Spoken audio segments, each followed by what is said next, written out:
good morning, or whatever time it happens to be where you are in the world. My name is Argo Vermeer, and this is my channel at Collectivism Kills, and it's the channel associated with my blog, unreformingtheology.com, where I have lots of articles that deal with the kinds of things that you find on this channel, as well as the name suggests, topics dealing with Reformed theology, Reformed Christian theology, Christian doctrine and theology in general. So thank you to my 1.5 listeners who tune in on occasion, and I do appreciate you, and I thank you for being here. Now, I promised you a series on science as religion entitled When Science Becomes Religion, It's Clumsy and Dangerous, as we are currently experiencing now in the West, particularly in America, the postmodern religion known as scientific, which basically becomes a Gnostic, mystic religion, cultish type religion that I have termed scientific determinism, but other people know as scientism, or scientific mysticism. So I promised you this series because it's important. It's important to debunk the idea that science has anything to say, or even a frame of reference for the metaphysical, and therefore it has nothing to say about the nature of man, where he came from, where anything came from, how anything got here, where anything is going, the nature of the universe, what constitutes truth, what constitutes ethics or value, and whether or not these have any objective meaning, or there is any such thing as objective truth or objective value. Science is utterly insufficient to answering these questions because it has nothing to do with them. It's in the same way accounting doesn't really have anything to do with carpentry, and therefore can't answer any fundamental carpentry questions because it's a completely different field of study, nor is science capable of determining whether or not there is any such thing as the metaphysical, and therefore the epistemological, and therefore the political, and therefore the ethical, and therefore the aesthetic. Got the categories mixed up. It's metaphysics, epistemology, ethics, politics, aesthetics. Science has no frame of reference and is entirely insufficient to make any claims about whether or not metaphysics is a thing or isn't, and therefore whether anything that follows from metaphysics is a thing or isn't, meaning truth, ethics, morality, how we should organize ourselves socially, politically, what values our art should reflect. The science has nothing to say about that whatsoever. So you can't even use science to say there is no such thing as the metaphysical, because that's not a question that science is capable of answering. Not for the reason, not least of which for the reason that science requires the metaphysical in order for it to exist, which was the whole point of my last video, which was essentially that science needs to concede the distinct and absolute and absolutely objective existence of the observer before the scientific methodology can have any meaning, relevancy, or purpose. So science is predicated on the acceptance of the objective existence of the metaphysical in the form of the conscious observer. If science does not accept the objective existence of the observer, which is to imply the objective existence of the metaphysical, then there's no such thing as science. That was the point of the last video. And once that axiom is rejected, and the observer is subsumed or integrated into what is observed, we get this weird, creepy, cultish, postmodern religion known as scientific determinism, where the scientist, as Eric Weinstein desires, become the new priest class. You've got to stay away from men who peddle this kind of foolishness. I'm not saying they're fools. I'm sure Eric Weinstein's a genius, and I'm sure in his fields of study, in and of themselves, he's brilliant, but he's certainly no philosopher, and I would argue he's not a thinking man, because he wouldn't make such irrational claims. like the need for a scientific priest class. And he would recognize the inherent contradiction in that sort of idea. Anyway, moving on from that. So I promised you this series, and we'll get to it. But because I don't really have any audience to speak of, I don't really have any audience to keep. That's the upside of having basically no audience, is I can kind of approach this channel any way I want to and not fear losing any viewers. And in fact, I have as much chance of gaining them as I do losing them. So I'm going to interrupt the series, and we are going to talk about time, because I talked about space a couple of videos ago. And I'm going to talk about space. Excuse me, allergies are... the house is dusty. I need to vacuum. But I talked about space, and now we're going to talk about time. And this may be a two-parter. Excuse me. I'm trying to wet my whistle here. This may be a two-parter, but we're going to talk about time, and we're going to approach it this way. I'm going to disabuse you of perhaps a belief you have, even a theoretical one. I'm going to disabuse you of this myth. There is no such thing as time travel. That's a scientific myth. It does make for a fun science. It makes for interesting and exciting art. It makes for fun stories and movies. Everybody loves Star Trek 4, where they go back in time to get the whales, to save the Earth. We love that, and it's fine, but it's a myth. It's a fantasy. That's not possible at all. Time travel is an object myth. It's impossible because it represents a contradiction. And I'm going to explain why it's impossible by explaining what time really is. And from that, we will see why time travel is impossible. Now, I don't have a problem if we look at time as sort of a mathematical coordinate system, space-time. If we look at time purely in the abstract mathematical sense, and then we can manipulate the equation, we can manipulate the formula, we can manipulate the mathematical values in such a way that it looks like time can be traveled.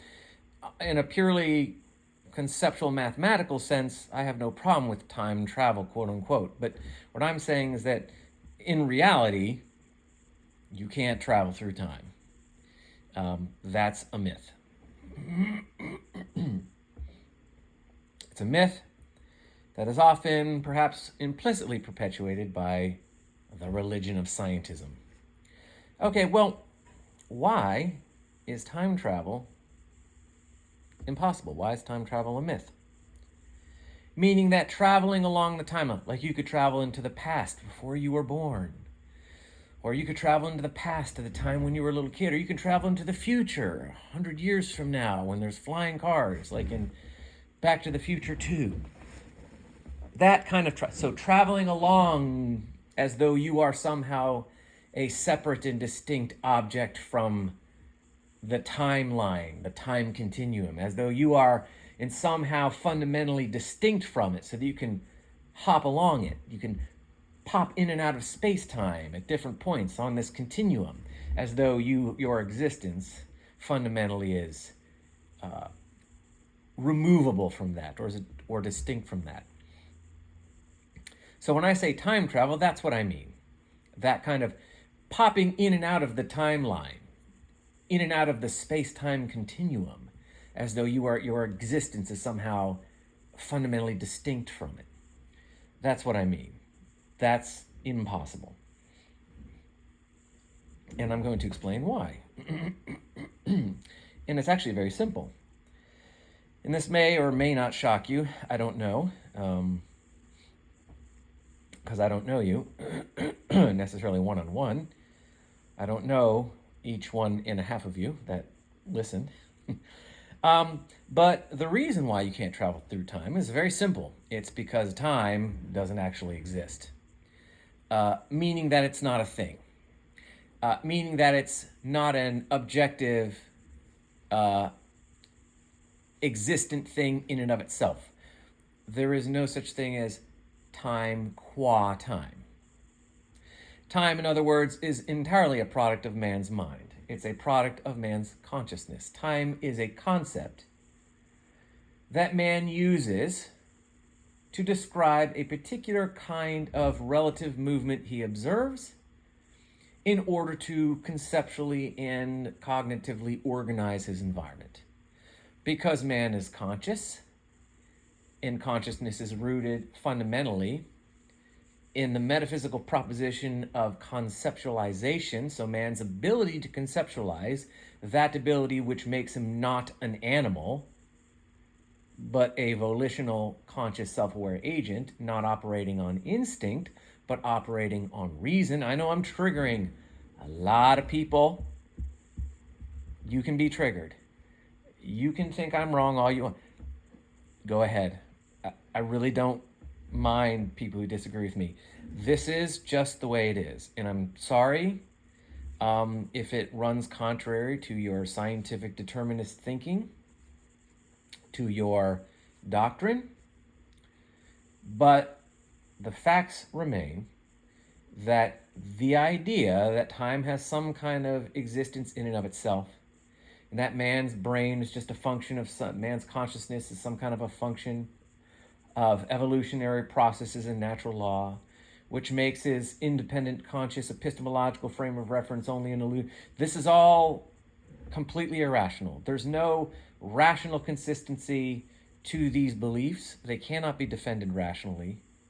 They occupy a place of mysticism, and they form a mystic type theology, a mystic type thinking. They are not rationally defended, and they are predicated on a contradiction that the scientific determinist atheist community cannot resolve, which is they simply cannot resolve the observed distinction, which was the point of my last video. They are completely ill-equipped to explain how the observer has a fundamental distinct existence from that which he observes. They cannot. Scientific determinism, this kind of marrying oneself to these kind of scientific metaphysical principles, these irrational mystic metaphysical principles, like the observer is a function of that which he observes, consciousness is an illusion, it's just a product of brain chemistry and biological evolution and laws of nature. This is all mysticism. There's nothing rational. This all boils down to contradiction, and contradiction can only be resolved by cognitive dissonance, which in other words represents a mystic type of ideology. And I'm sorry if you struggle I am sorry if you struggle to accept this. But it's a fact, nevertheless, that you are either going to have to deal with and get used to, or you're not. You are going to stay stuck in your ideology and ultimately the chaos where it will lead, and it will give you fundamentally no peace. All right, so time is not actually a thing. It's a product of man's consciousness. It doesn't exist in the literal, physical, material, or objective sense. It's purely a product of man's mind.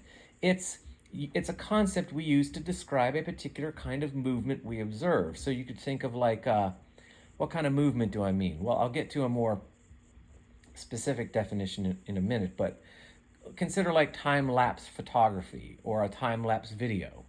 So the movement of an object, the changes we observe as an object moves, we could say, through its existence. So a flower sprouting up from the ground, growing beautiful, and then withering and dying. Watching that sort of in a time-lapse kind of video, that's that kind of movement, the movement of an object relative to its own existence. So we call this time. It's a particular kind of movement that we observe, and we conceptualize it and measure it in time. So it's similar to things like speed, or velocity, acceleration, energy. These are all concepts. These things don't exist in and of themselves. They merely describe certain kinds of relative movement, and I say relative movement because all movement in a vacuum, which is what space is relative. So, in order for this relative movement to have some kind of objective meaning, it requires a constant. And my argument in, I think the last video, was that constant has to be the conscious volitional agent. It has to be the conscious observer, represents the constant, to anchor all of this relative movement of physical objects in space to something so that they can be given an actual legitimate and efficacious value. They can give this relative movement meaning and purpose and value. Requires the conscious observer. That's you. That's me. But in and of themselves, things like speed, energy, and even gravity. I know gravity is going to get people all worked up. Gravity's not a thing. Gravity is merely another relative movement we observe. It describes a particular kind of relative movement we observe. Gravity in and of itself is not a thing. It is an expression of the existence of an object based on that object's mass. It is a direct function of the object. It doesn't exist outside the object. And gravity, well, we have gravitational lensing. We can see how it bends and folds space-time, so space-time must be real, right? So we can have waves of space-time because space is actually a thing. It's got some kind of tangibility to it because we can see it bend, and therefore space gravitational waves are real, waves of space-time. This is all nonsense, people. I'm sorry. You cannot have waves in a medium that cannot be displaced. The idea of space being displaced represents a fundamental contradiction. Space can't be displaced because it would have to be displaced where? Into space. This is a contradiction. So your gravitational lensing, we see it. It's there. I understand it exists. But it's not because space is real. And it's not because gravity is real, meaning there's no such thing as gravity qua gravity or space qua space. So we need to figure out why we have gravitational lensing, and we need to explain it in a way that's not a contradiction.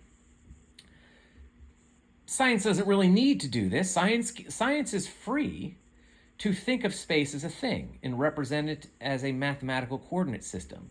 Science is free to make the claims that space and time can bend and be manipulated and all this kind of thing. Science is completely within its rights to make those claims, but they have to stay in science. Once all of a sudden science goes, oh, and by the way, space is an actual thing and has objective reality outside of man's mind, and by the way, so is gravity, and space-time is not only just a mathematical coordinate system that's just an abstraction, but it actually exists, and it has something to say about why you exist and what your nature is and how you got here and what your value is and what your truth is or is not and what your ethics should be.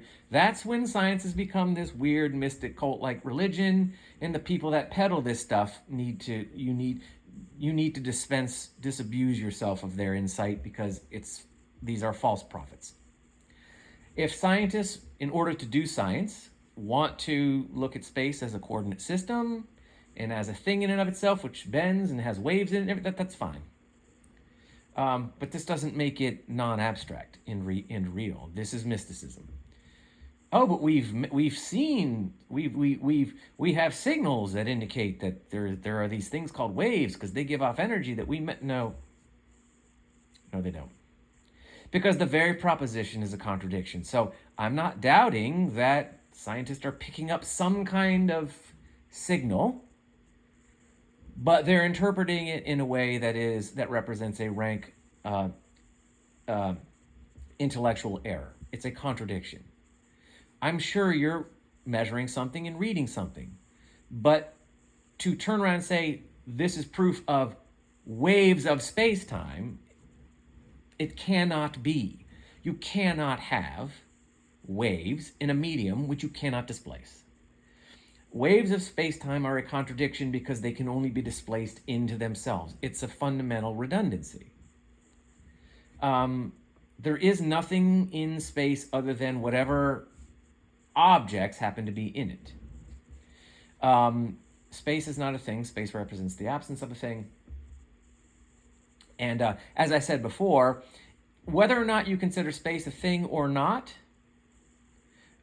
without the observer, there is no plurality of existence, which means there is nothing to observe, including waves of space-time.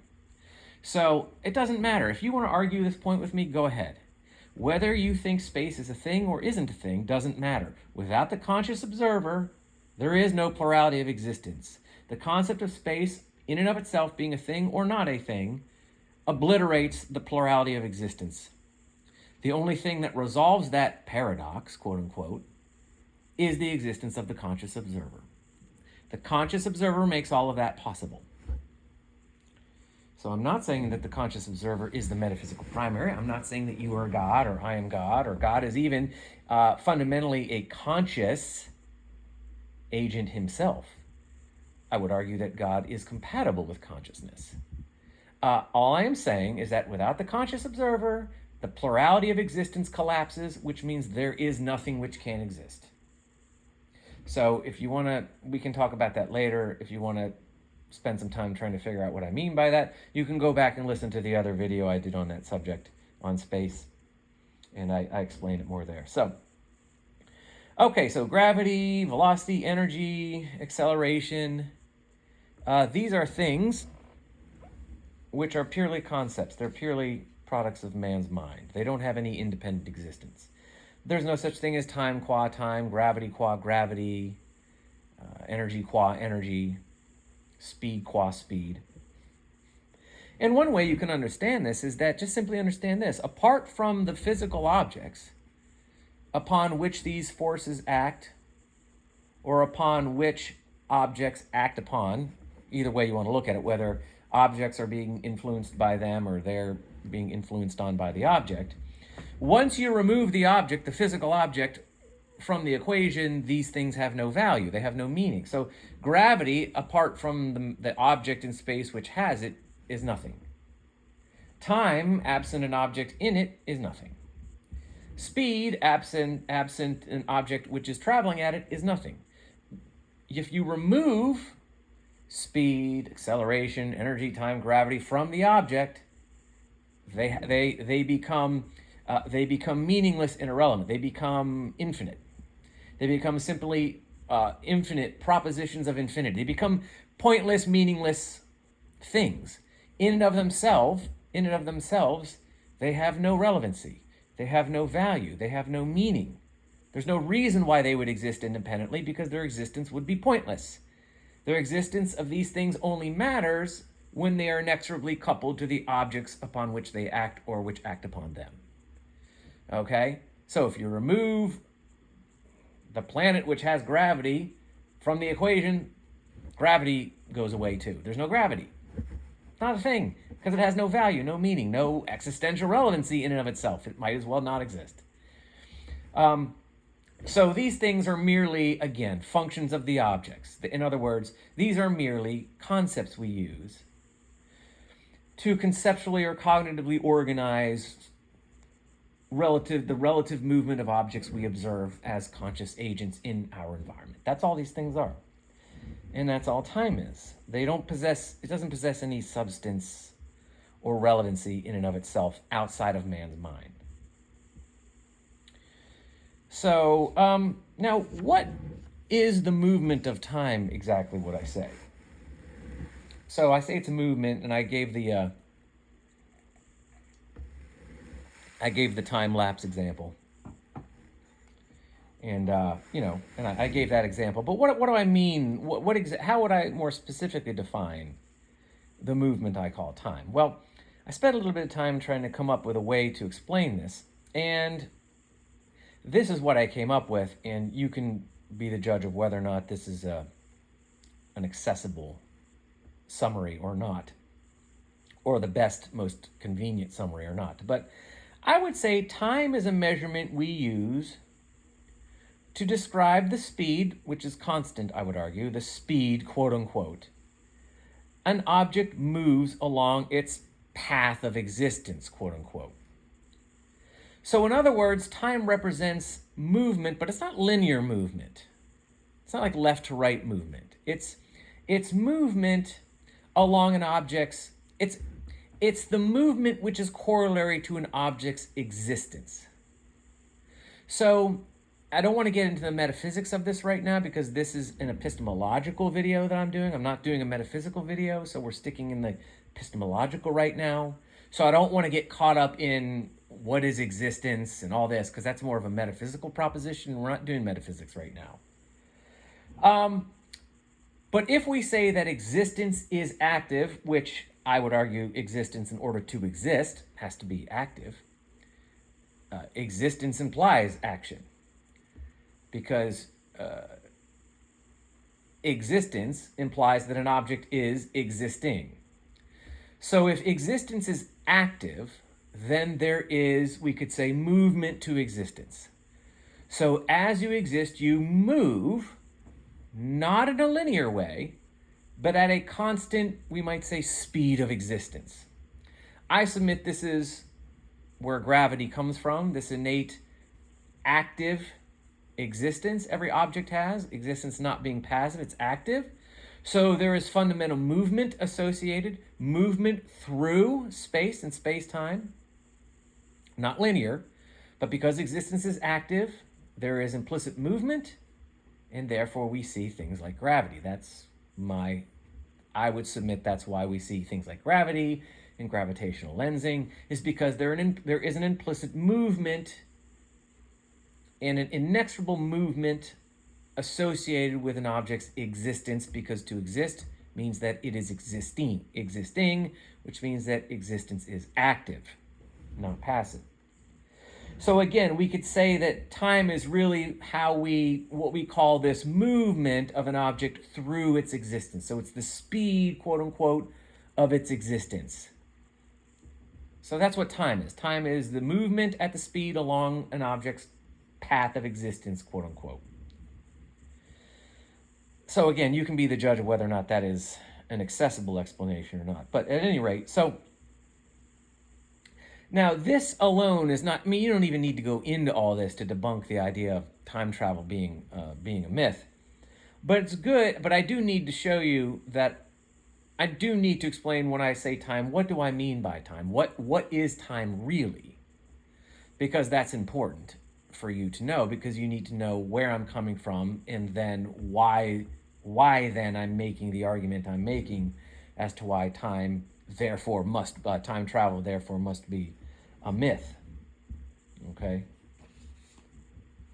But I mean, so in one way it's apropos is that debunking time travel is really merely a function of proving that time cannot exist non-conceptually or non-abstractly. So for example, if time doesn't exist in and of itself, meaning there's no such thing as time qua time, then nothing by definition can travel through it. And now again, when I say time travel, I mean you can't jump forward to the future or jump back to a time before you were born, like a la Back to the Future, a la Star Trek 4. You can't travel along this timeline, this time continuum, as though your existence is somehow distinct from it. That's what I mean by time travel.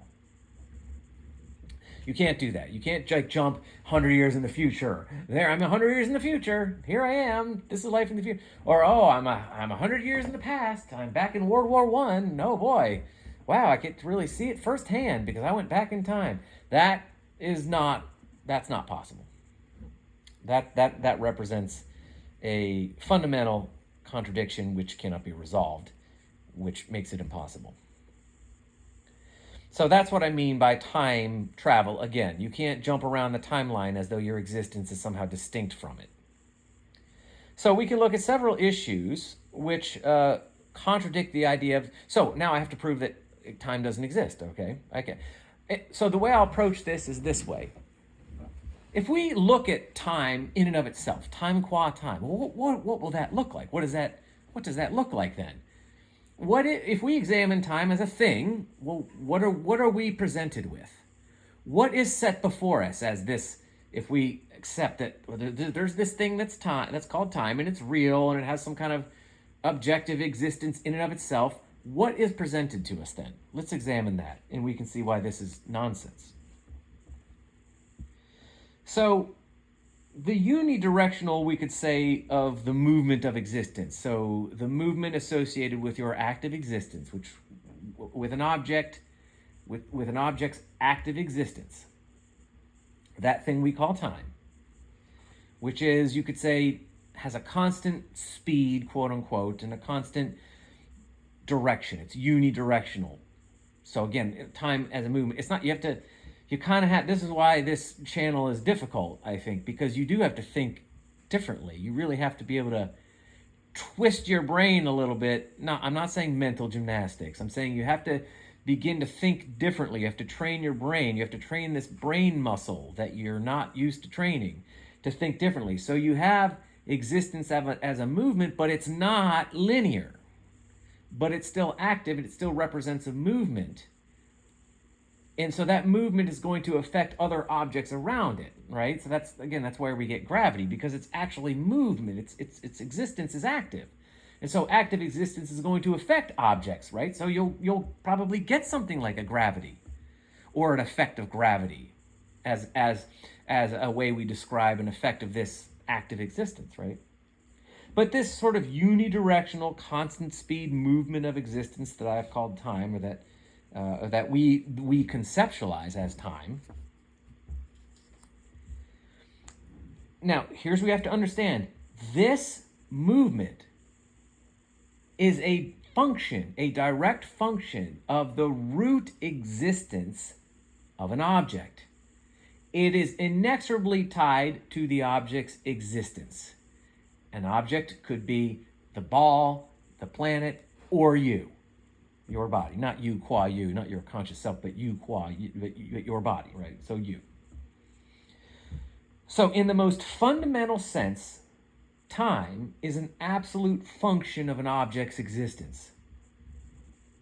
And therefore, no one in nothing has an existential frame of reference for time travel. Meaning you are only ever going to experience time one way, the way you experience it now, the present. There is only the present. That present, represented by that present, the present or now, which is where you are in time as a function of your existence, that is an existential frame of reference. That cannot be nullified. That cannot be negated. That cannot be contradicted. But that is precisely what happens when we assert that we can travel into the future or back to the past along the timeline. It negates the present. It negates, therefore, the now of your existence, the time of your existence, which is inexorable. So the concept of traveling to the future and the past contradicts your very existence. Your existence is predicated on the fact that you exist now in the present as a function of your existence. You travel through time as you travel through time because time is a function of your existence. It represents the action of your existence. That's the movement that we're measuring with what we call time. The idea of moving to the future and the past contradicts that, which means it contradicts your existence. You nor any other object have any frame of reference for time travel then, because you don't have a frame of reference for your non-existence. It's purely a fantasy. So an object or your existence depends upon a constant, unchanging temporal speed, you could say. The speed or the movement along your path of existence. In other words, your existence itself depends on you moving along through time only as you normally do. And thus here is the contradiction to time travel. To go back in time A jump to the future requires that you also be moving through time, quote unquote, as you normally do. So in other words, you would both be time traveling whilst you're also normally moving through time. This is a contradiction. You can't both time travel and not time travel. You can't both experience the present, as you normally do, and also not experience the present because now you're time traveling. This represents a contradiction in terms. Time travel nullifies the present. And if there's no present, then there's no frame of reference for time traveling because present is where you exist. You see? Time travel contradicts the present. If there's no present, then there's no frame of reference for time travel. You see what I'm saying? So, if you negate the present, you negate the place from which you would time travel, which means you didn't time travel. Anyway, I don't want to beat that dead horse. I know this can get difficult and confusing. Take some time and think about it. But I know this is not a channel for people who don't like to think or who struggle to think or who can't be bothered to think. This is a thinking man's channel. Which is why when atheists comment, they usually comment some kind of an insult or ad hominem attack or some kind of stupid bromide, because atheists aren't thinking people, in my opinion. They rely almost entirely on scientific determinism, and scientific determinism is not an ideology for thinking people. Scientists, I would argue, are not necessarily thinking men and women. They're smart, but they're not wise. They're not thinking men and women. They don't think through the fundamentals of their propositions and their ideas, so that they are usually blind or can be easily blind to their fundamental contradictions. That's why I don't do atheists in the comment section, because what you're really dealing with is scientific determinists, and scientific determinists are not thinking people, so they don't like this channel, because this channel is for thinking people. These aren't thinking people, atheists generally. They're not thinking people. And they're ideologues. And so they get really offended really quickly. And then they leave nasty comments, almost 99% of them. So why would I want to deal with that? I left the church, or the Orthodox church, not the East, but I left the organized church, organized religion. I'm still a Christian, but I left organized church because I didn't want to deal with the kinds of people that atheists now represent. Mystic, angry, easily offended, thin-skinned ideologues that only want to insult you if you dare to disagree with their doctrine. So why do I want to have anything to do with atheists in the comment section? They're horrible in the comment section. They're not going to get this channel because you need to think to get this channel. It's a thinking person's channel, which is also why I suspect the numbers are so low, because if people actually spent time thinking, let's just say the world probably wouldn't be in the position it's in now. If people just used the one thing that makes them different from the animals, we wouldn't be acting like animals. But of course, when you have, postmodern priest class of science telling you you're just another animal, you're just a thinking ape, is it any wonder we have chaos? They want you to believe that you are that which is entirely contradictory to your actual nature. And then there's chaos and bloodshed and World War III. So, now, I will say, let's move on. Now, I will say, after that little rant, now, I am aware of the experiments which show that objects under acceleration, due to gravity, for example, age slower relative to other objects. I'm aware of the atomic clock kind of experiments where I think the atomic clocks which are closer to the Earth's center age slower relative to objects that are placed higher on the atomic level. So, of course, the time is the time or the temporal discrepancy is very minuscule, which is why you need an atomic clock to measure it. But I'm aware of these experiments, and I have no problem with them. I fully accept that this makes sense. I do believe that I understand the Einstein thought experiment that says, like, the closer you approach light speed, the slower you age relative to those who are not going that speed. I fully accept that as I've examined it. I fully accept the idea of temporal discrepancies or age-related discrepancies among objects related to their velocity or acceleration. I'm fine with all of that. I understand how the relative distinction between object which exists as stationary, I understand that there can be a temporal distinction between that and an object that's existing relative to that object accelerating not only through its existence in sort of the fundamental sense, but being mitigated also by a linear acceleration. I don't want to get into all that. I don't want to bore you, but I'm fine with this. I have no problem with this at all. I completely accept the validity of Einstein's thought experiment. I accept the results of the atomic clock experiments. This is fine.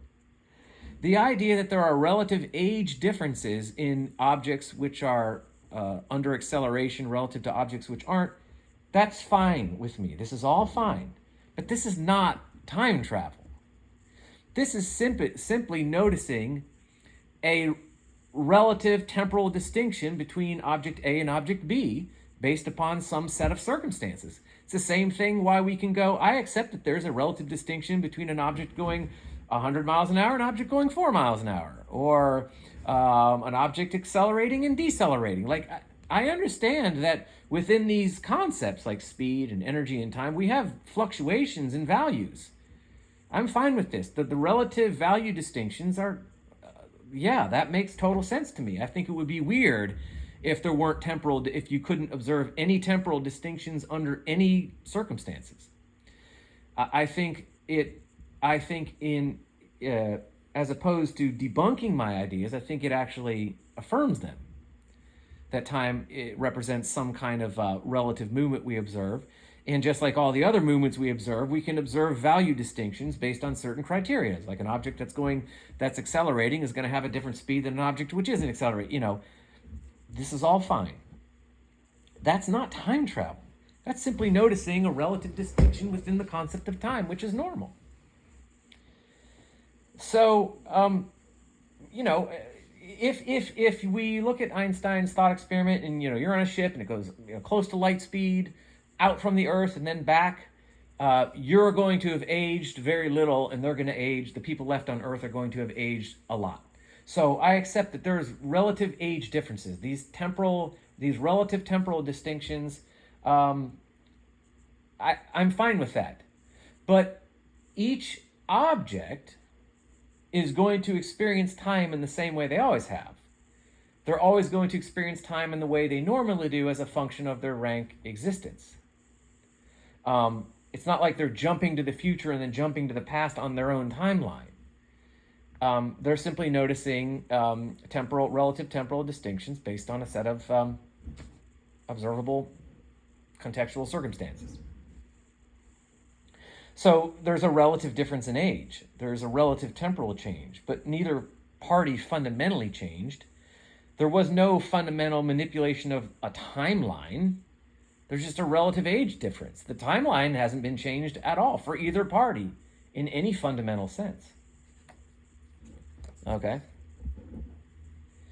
So again, this is fine, but this is not time travel. This is not the idea that you can move through time in a way that nullifies the temporal frame of reference for your existence, which is the present. That's impossible. You can't travel along your timeline back to your past because that nullifies the present, which therefore nullifies the frame of reference of the past. It represents a nullification of the present, which represents a nullification of your existence because you always exist now. So that kind of time travel is impossible. There is no experiment, thought experiment or otherwise, that we can use to say that via acceleration, we can move beyond the present frame of reference, that we can move out of the timeline and hop to another place on the timeline. That doesn't work. That's a fundamental contradiction. Maybe that works mathematically in that kind of an abstraction, but in reality, objective reality outside of man's conceptualizing brain, that's not possible. There is no ability to nullify the present, which is your inexorable, temporal, absolute position. You exist, and you exist now. The present is an absolute frame of reference. You cannot time travel beyond the present. Right? You cannot time travel beyond your present. There is no such thing as a timeline that you can jump around on. You have one time, and that's now. You exist now. Always and only now. So any idea of traveling in time in a way that contradicts the now, like traveling to the past along the same timeline or traveling to the future, that's impossible. That represents an existential contradiction. Okay. Let's see. Okay, I don't need to go through all that. All right, I have notes here, so I'm just... So, in short, while we can make relative temporal comparisons based on like speed and acceleration, we can examine and value. We can measure relative age discrepancies. We can't travel along a timeline. We can't travel through time. The only time we can experience ever is now, the present, and there is no getting around that. Your timeline is inexorable. There's no past to go, because you see, the past doesn't exist except conceptually. There is no past and no future. The only thing which exists is now. Okay? So you could look at it this way. If the only thing which exists is now, then the past and the future are necessarily just merely concepts. There is no real past for you to go back to. There is only now, because your existence is inexorably and absolutely now. So if you look at a picture of somebody that was taken 100 years ago, it's not proof that there was a past. It's proof that 100 years ago, there was the present. I don't know if that makes sense to you. That may sound a little bit paradoxical. But it's not proof of a past. It's just merely proof of a present. There is only the present. There's only now. There is no real objective thing called the past or the future. There's only now, because that's where existence happens. And there is only existence. There's nothing beyond existence, right? I'm not saying existence is the metaphysical primary. It's not, but I'm speaking via the term existence because that's a concept people understand when we say objective reality. There's only objective reality, and objective reality only exists now. Beyond now, there's no objective reality. Existence I'm using as a synonym for objective reality. I don't submit that the metaphysical primary is existence, contrary to the objectivists out there. Okay, now the second thing we can do to debunk the concept of time, like I said, like if we say that time is a thing and it's presented before us, what are we looking at here? Well, another problem with the idea of time being a thing is that if we look at time, we can understand or examine time, we can see that time is a continuum. Time's a continuum, which means it doesn't have a beginning or an end. You see, do you understand the phrase beginning of time is a contradiction? Time is the beginning, right? Beginning of time is redundant. And to propose that this redundancy is an actual thing is a contradiction. There's no beginning of time because time is the beginning. There's no end of time because time is the end.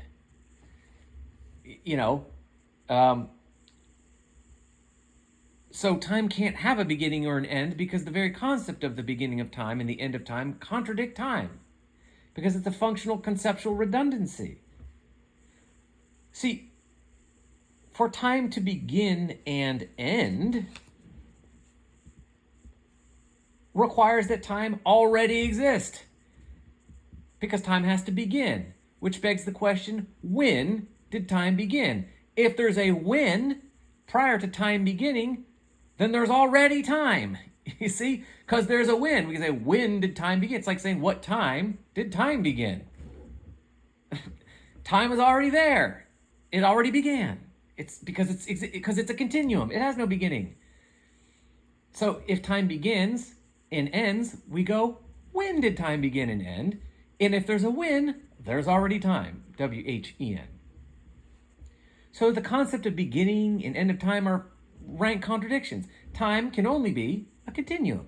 It has no beginning and it has no end, because otherwise this becomes a contradiction. Okay, so the idea, what time does time end? What time does time begin? This is nonsense. And we can see this is nonsense when we put it like that. But science never puts it like that. Because science hasn't thought of that contradiction. Science doesn't examine the fundamental contradictions in its own ideas when they are taken out of the conceptual.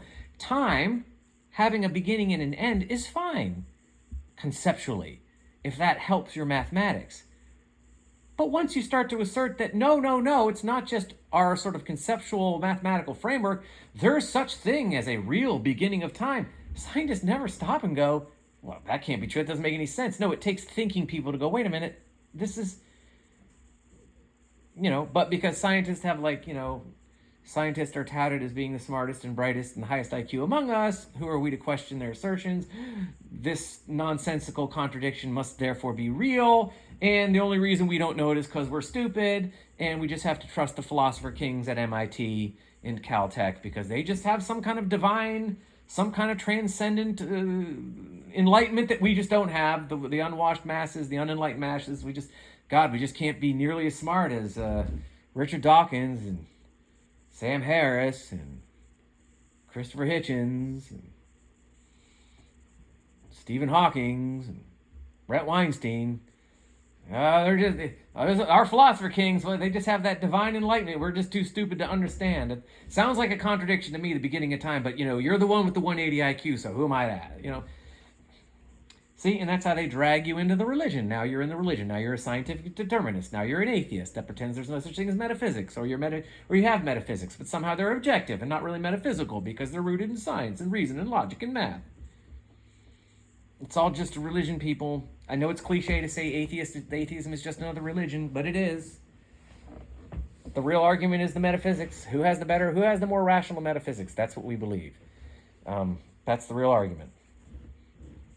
Nobody wants to have that argument because everybody wants to be so sure of themselves that they just sort of ignore all the contradictory. Anyway, never mind. Okay, so it's a contradiction to say when time begins and when time ends. Also, if time begins and ends, then it is reasonable to say. So if time begins and if time has a beginning and an end, we can see the other temporal redundancy and contradiction because we can logically ask the question, well, what was before time? And what comes after time? Before and after are temporal terms, people. Before and after imply that time already exists. Otherwise, there's no frame of reference for the concept before and after. So to indicate that there's something after time means that time never ended. If there's something before time, then time never actually began because there was already time.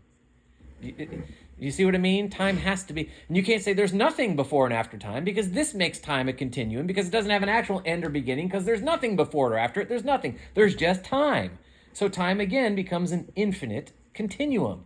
Time can only exist as an infinite continuum. It's infinite. It has no beginning or end. Now, this makes the past, present, and future purely relative. Each one on this continuum, past, present, and future, are a function of the other. There is no fundamental objective distinction because it's an infinite continuum. The present is the past is the present, the past is the future is the present. It's all the same. There's no distinction. It's an infinite continuum. There's no distinction. There's no parts to a continuum. So there's no objective thing as past, present, or future on the time continuum because these things are infinite. They're units of infinity. They are direct functions of each other. There's no fundamental difference. So, in further, time being a continuum, where a continuum is infinite, means that each unit of time is an expression in and of itself of infinity, which makes the unit of time merely also infinite. So if time is an infinite continuum, then units of time are infinite, then the past is infinite, the present is infinite, the future is infinite. These are all relative distinctions. These are all manifestations or units of infinity, which make them in and of themselves infinite. It takes the conscious observer to conceptualize the relative distinctions. In and of itself, time as a continuum doesn't work. It becomes a self-nullifying proposition. It's an intrinsic contradiction. It's separate objective existence outside of man's mind represents an existential contradiction. It contradicts itself. A continuum as a thing outside of man's mind is a contradiction. So, in short and in summary, time fails the rational criteria. Time as a thing in and of itself, time qua time, fails any rational criteria for objective, non-abstract, non-conceptual existence, and thus again, it can't be traveled. Time is purely a product of man's mind. It's only and simply a concept man uses, like many other concepts, to conceptually, cognitively organize his environment. Time is a product of consciousness. That's all. Just like math, just like speed, just like energy, just like velocity, just like gravity, just like acceleration. These are concepts we use to describe relative movement, types of relative movement we, the conscious observer, observes in order to conceptually organize our environment. That's how we promote ourselves.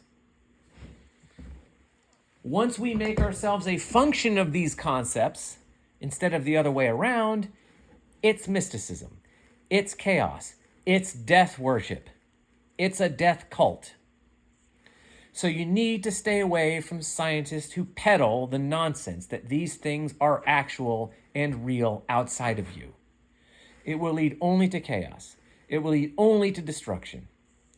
And it's not a surprise that as scientific determinism, this religion, this new postmodern Western religion takes hold, we see more and more chaos, more and more moral atrocity, and this is why. We've rejected the rational metaphysics of individualism. We've accepted the irrational mysticism of collectivist metaphysics, manifest in all kinds of ways, one of them being scientific determinism, and thus we have ushered in chaos, death, and destruction. There is a way out, people. If you live according to rational metaphysical assumptions, rational ideas rooted in rational assumptions about the nature of man and existence, then you will live a peaceful, productive, prosperous life. If you don't, you will reap chaos and death. It's as simple as that. So I hope this has been helpful and informative, and I hope you now understand why time travel, while it makes for a fun movie or a fun book, or it makes for exciting art, it's not real. There's no such thing as time travel because there's no such actual objective non-conceptual thing as time. So I hope this was helpful. I hope it didn't burst your bubble. At some point, we all need to grow up and realize that Santa Claus doesn't actually exist. Sorry. So at any rate, hopefully you were challenged. Hopefully you found this interesting or informative. And thank you again to my 1.5 subscribers who watch. I don't mean to belittle your viewership. It means the world to me. And I do really thank you for being here. I hopefully intend to get back to the series that I was doing next time. But no promises. No promises. So having said that, you know all the YouTube stuff. Have a great day. Be well. Stay safe, be rational, be well, be rational, be safe, and don't fear. Your soul is eternal. Your conscious frame of reference is absolute. don't fear those who can only kill the body, and after that, do no harm. You're fine. You will always be you. There is no death to those who believe the truth. So hang in there and be well, be safe, be rational, be unanxious. Be confident in prayer. And don't fear. You're good. Stay calm. Be rational. Be well. All that fun stuff. And I will see you back the next time, or hear you back the next time when I talk at you then. Until then, take care, and we'll talk to you later. Bye.